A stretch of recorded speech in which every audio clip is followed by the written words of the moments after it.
As we approach Easter, I wanted to take some time and walk through the suffering that Jesus experienced before dying on Good Friday. The events of the Bible happen in a very different time and culture, and when we read them over and over, we can get used to them so that they just slide over our heads as if they were fairy tales or myths, as if they were somehow disconnected with reality. And in particular, we hear about Jesus' death and resurrection so much that they get a veneer of the surreal over them. We can lose out on seeing the grit, seeing the humanity, the reality of what happened. But Jesus was a real person, and this is what he really experienced that Good Friday.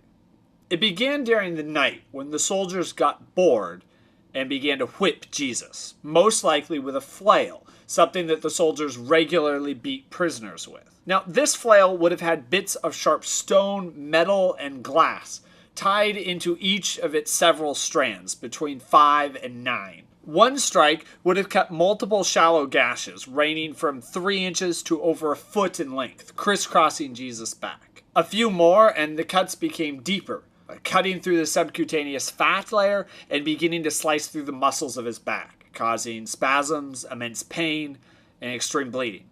After 39 strikes, the probable amount that Jesus was whipped, his skin would have been hanging off of his back in tattered strips with cuts going clear through to the spine. Without sleep, still bleeding, Jesus was sentenced to death and turned back over to the soldiers. They stripped him naked, literally exposing him to their mockery. No nudity cloth for Jesus, that's in the movies only, because the Bible specifically says that the soldiers later sold his underwear. The soldiers put twisted thorn branches on his head. These are like blackberries, but 3 times longer. And this would have stung, but I doubt he would have really noticed from the pain in his back. That changed, though, when they began to beat him again, with a reed this time.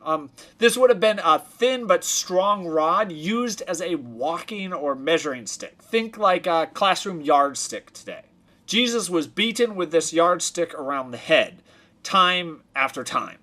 It would have driven the thorns deeply under his skin, embedding themselves against his skull like 3-inch slivers all over his head. Some would have torn free from their sockets after repeated hits, leaving several inch-long gashes along Jesus' head showing the skull in places. Other thorns probably would have remained embedded in his flesh until he died. Then Jesus was made to carry his cross, a large piece of timber, probably weighing between 30 and 100 pounds, even if it's just the cross piece. With blood loss, lack of sleep, and extreme pain, this would have been a near impossibility. The roughly finished wood would have cut into his skin, long slivers embedding into his flayed back as he carried it. The crown of thorns still embedded in his skull and ripping new paths with every step that he took. In fact, both Matthew and Mark record that Jesus could not physically do this, and another man, Simon, was forced to carry the cross for the final stretch. It is almost a miracle that Jesus survived long enough to be crucified, as he would have been suffering from extreme blood loss at this point. But once at the crucifixion site, he had 2 to 3 inch nails driven into his wrists between the radius and the ulna, probably this little pocket right here. This would have severed the medial tendons in his wrist, one of the most painful injuries that the human body can experience. It would have also caused major muscle and nerve damage.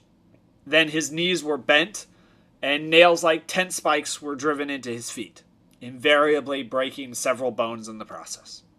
Jesus was then lifted vertically until his entire body was supported by those nails, as his weight slowly tore larger holes through him. Crucifixion was such a horrible way to die because the position of the body prevented anyone from drawing a full breath. Every breath required Jesus to push up on the nails in his feet, lifting his body enough to be able to breathe.